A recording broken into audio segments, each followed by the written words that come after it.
Salut! Aujourd'hui, nous allons voir comment utiliser efficacement le multimètre pour faire des mesures de tension, intensité, de résistance et diode. On va faire un rappel général sur tout ce qu'on doit savoir et les mesures de sécurité à prendre et les méthodes, les techniques, les conseils sur l'utilisation du multimètre. Ça sera une vidéo très complète sur les différentes fonctionnalités du multimètre. Chaque fonctionnalité a son principe de fonctionnement. Vous devez comprendre toutes les fonctionnalités de votre multimètre pour être à l'aise lors des mesures, pour savoir ce que vous faites lors des mesures.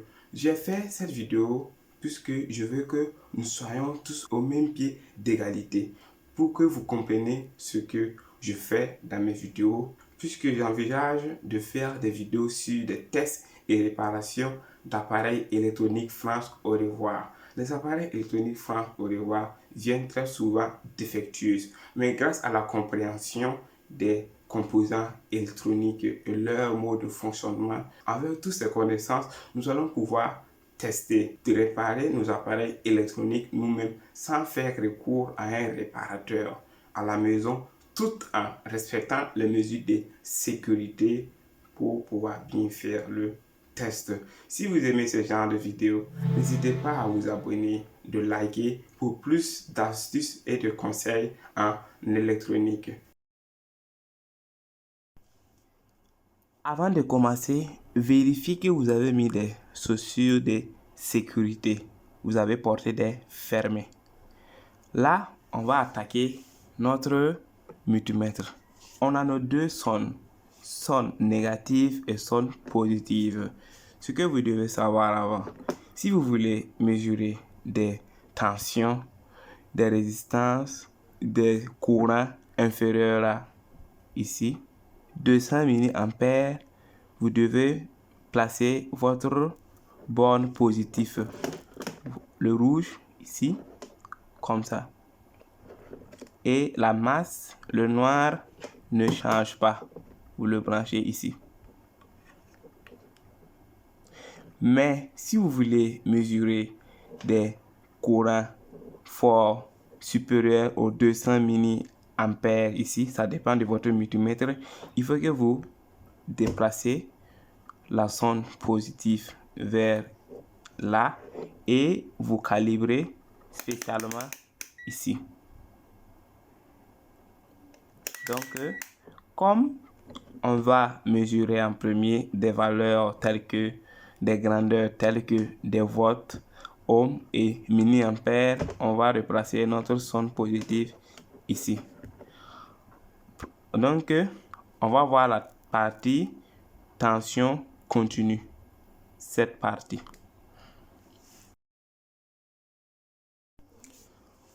Comme je l'ai précisé dans la partie précédente, on va respecter là pour mesurer les tensions continues.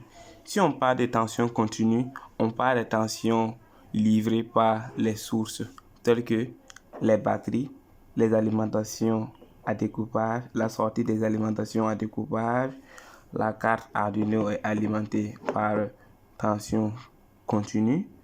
Donc, on va mesurer la tension continue de celui-là. La tension continue se mesure en parallèle. Donc, on va mettre le plus sur le plus, le moins sur le moins. Avant de pouvoir faire ça, si vous êtes un débutant, je vous conseille de venir au niveau du tension continue ici, d'aller à 600 volts. Puisque vous ne savez pas la tension à quoi vous allez faire face. Donc, je fais la mesure. Je respecte le plus. Donc, au niveau du plus. Et la masse au niveau de là. Vous voyez que vous faites une lecture de 5 volts. Là, comme vous savez que c'est 5 volts maintenant, vous pouvez réduire là. Allez au calibre immédiatement supérieur aux 5 volts pour avoir plus de précision. Dans ce cas, on est à 20 volts au niveau de notre multimètre. Donc, je refais le test. on a 5,21 volts. Si vous inversez la polarité, vous allez avoir un signe négatif, vous montrant que vous avez inversé la polarité, mais la tension sera la même. Là, on va voir comment tester les piles. Pour tester les piles, vous venez ici au niveau du 2. Donc, puisque on va vous indiquer au niveau du pile que la tension du pile c'est du 1,5 volts, du pile AA. 1,5 volts. Avec cette information, vous allez prendre le calibre 2. Je fais le test. Je touche la batterie avec le doigt puisque je sais que la tension est très faible, donc inoffensif. Donc on voit nos 1,5 volts. Mais avec ce multimètre, j'ai une fonction très spécifique pour les batteries. Donc je viens au niveau de là. 1,5 volts. Je fais une mesure précise des batteries. Donc, je vois 1,41 volts. Ça, c'est pour les batteries. Les tensions continuent. On va passer aux intensités. Donc, maintenant, nous allons passer à la mesure de l'intensité. Mesurer l'intensité d'un courant veut dire mesurer le flux du courant, le déplacement du courant. Donc, l'intensité ne se mesure pas comme le voltage, comme la tension. Il faut que vous veniez prendre, donc vous mettre en série. Donc au niveau du circuit, là, on voit bien que mes fils sont reliés automatiquement. Donc, comme ça, je ne peux pas mesurer l'intensité. Pour mesurer l'intensité, il faut que je fais un circuit ouvert, là, comme ça. Donc, et puis, je viens avec mes sondes de prendre ici, donc, l'intensité pour que le flux du courant traverse le multimètre. Donc, pour qu'on puisse détecter le flux du courant qui le traverse. Là, au niveau de notre multimètre, nous allons rester ici et nous allons venir au niveau du 200 milliampères continu. C'est très important. Vous ne pouvez pas mesurer l'intensité alternative. Donc, ici. Donc, ce multimètre ne me permet pas de mesurer l'intensité alternative. Donc, c'est uniquement continu. Faites très attention. Ici, vous pouvez penser que le 10, c'est pour des intensités telles que pour le secteur. Mais non, vous pouvez utiliser ici pour mesurer l'intensité des transistors tels que les MOSFET inférieurs à 10 ampères. Là, je regarde que j'ai bien polarisé le multimètre. Je prends mes deux sondes ici. Regardez bien, le plus va au niveau du générateur, celui-là, comme ça. Le plus vient ici, au niveau du générateur, et le négatif vient prendre la partie qui va au récepteur, comme ça. Donc, je vérifie que j'ai bien mis les pros. Ici, je dois mettre comme ça. Là, et je refais. On voit que le système s'est allumé et on peut lire le courant que le système tire. Le courant tire un courant de 39 milliampères. Donc, si je veux maintenir l'information, je vous ai dit que j'appuie sur Hold. Là, je vois que j'ai mémorisé l'information. Donc, c'est le courant tiré par le système. Donc, maintenant, on va passer au test de continuité et de diode. Donc, on va passer maintenant au test de diode et de continuité. Le test de continuité est utilisé pour faire la détection des courts-circuits. Il fonctionne en mode ohm, c'est-à-dire que si la résistance est très faible, ça va biper. Vous savez très bien que si on parle de court-circuit, on parle de résistance faible à la masse, c'est-à-dire un lien direct vers la masse. C'est ça qu'on appelle un court-circuit. Donc le circuit est court, ça part directement au niveau de la masse. Donc ça dépend de votre multimètre. Il y a des multimètres qui sonnent si la résistance est inférieure à 5 ohms. Il y a d'autres qui sonnent si la résistance est inférieure à 10 ohms. Donc là, je vais aller au niveau du test de continuité et je vais appuyer sur la fonction ici pour aller après au niveau du test de diode. Donc je regarde très bien que le multimètre est bien polarisé. Donc je viens ici, là. Donc vous voyez très bien ohm ici. Si je touche ici, vous voyez que ça bip. Là, si votre système est en court-circuit, ça va biper. Vous pouvez l'utiliser aussi pour faire des tests. Donc si vous faites des soudures, pour vérifier que la soudure est bien faite, vous pouvez utiliser le test. Comme vous pouvez bien le voir ici, vous pouvez faire ça, comme ça. Je vois que c'est bien fait. Donc je viens au niveau d'ici. Je vois aussi que c'est bien fait. Vous pouvez prendre celui-là pour vérifier vos circuits en question. Donc c'est bon. Là, on va aller maintenant au niveau de notre test de diode. Donc je vais toucher sur fond pour mon multimètre. Je prends celui-là. Vous voyez, ce que vous voyez noir, ce sont des diodes montées en surface. Donc je vais les tester. Pour les tester, vous faites lecture ou pas lecture. Donc ici, j'ai lecture. Et ici, je n'ai pas lecture. Donc ça veut dire que c'est bon. Là où il y a la lecture, là, le plus, cette partie, c'est l'anode. Et cette partie, c'est la cathode.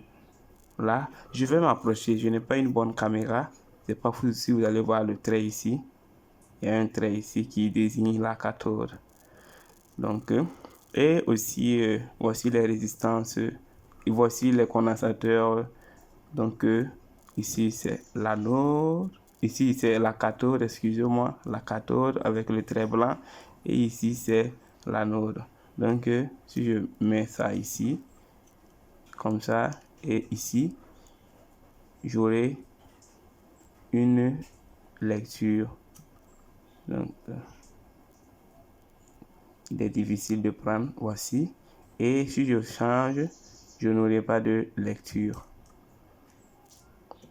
Donc pour faire ce que je fais, il faut vérifier que votre condensateur est bel et bien déchargé, celui-là, en faisant le test, en mettant votre millimètre ici, nouveau continu, 600 volts ici, puisque le condensateur a 400 volts. Là. Donc, on a vu le test de diode. Donc, pour mesurer les éléments diode, tels que les transistors, les LED, donc, et bien d'autres, les semi-conducteurs en fait. Là, on va passer maintenant au niveau de la résistance. Donc, voici la résistance. On a une résistance de 10 kilo ohms. On va vérifier donc par test. Là encore, avec le multimètre, ici, vous venez, vous vérifiez la polarité du multimètre. Et puis, vous partez au niveau de cette option. Vous voyez tout ce qui est ohm ici. Donc, c'est pour mesurer la valeur des résistances. Là, au niveau des résistances, ne vous inquiétez pas. Même si je choisis n'importe quel calibre, je vais prendre calibre 200. Vérifiez que votre son ici part à 0. Donc ici, vous voyez que j'ai une résistance de son qui est de 0,5 ohm. Donc pour plus de précision, Voilà, 0,5 ohm. Maintenant, ici, je vais faire le test là. Donc, si je fais le test ici, je n'ai rien. OL. Vous pouvez penser que la résistance n'est pas bonne. Donc, ce que vous allez faire, vous allez aller de calibre en calibre si vous êtes un débutant. Donc là, au niveau de 2 kΩ, je n'ai rien. Je pars au niveau de 20 kΩ. Là, je vois que j'ai mes 10 kΩ. Donc, vous devez faire ça. Mais si vous connaissez lire les codes de couleur, vous allez passer directement à 20 kΩ. Puisque je suis à 10 kΩ, je n'ai pas 10 kΩ ou bien 11 kΩ. Je pars au calibre immédiatement supérieur, c'est-à-dire 20 kΩ. Mais si vous mettez votre premier calibre au mégaohm et vous faites votre test ici, vous aurez quelque chose de 0. Donc, vous n'aurez pas quelque chose de précis en fait, puisqu'il y a une grande marge. C'est comme déposer un ballon de foot sur un terrain. Vous n'allez pas sentir. Donc, là, vous pouvez venir au niveau du 2 mégaohm. Là, vous allez commencer à voir quelque chose. Vous voyez ici. Donc, pour avoir plus de précision, vous venez uniquement au 200 au 20 kΩ. Autant pour moi. Donc, pour mesurer la résistance. Là, on va passer maintenant aux tensions alternatives. Ici. Donc, pour mesurer les tensions alternatives, vous devez venir ici. Là, vous allez voir un V avec le signal alternatif qui alterne. Donc ici, c'est le continu. Ne confondez pas. Donc, si on avait un A avec ceci, ça veut dire qu'on pouvait mesurer des ampères, donc l'intensité courant alternatif. Mais malheureusement, on n'a pas cette option. Donc, on peut uniquement mesurer que les tensions alternatives venir en parallèle. Donc, au niveau de la source alternative. Ces deux calibres-là dépendent du pays. Ici, si dans votre pays, vous utilisez du 110, vous venez ici. Mais si vous utilisez du 220, 230, vous venez au niveau du 600. Moi, de ma part, j'utilise 230. Donc, je vais venir au niveau du 600. Là, et je prends la sonde, les deux sondes. Donc, c'est pas polarisé, mais vous ne devez pas venir ici aussi. Donc, là, je vais faire le test. Donc, je vais bien vous montrer. Je vois que j'ai 240 volts alternative. Vous voyez très bien le AC. Donc, c'est ça.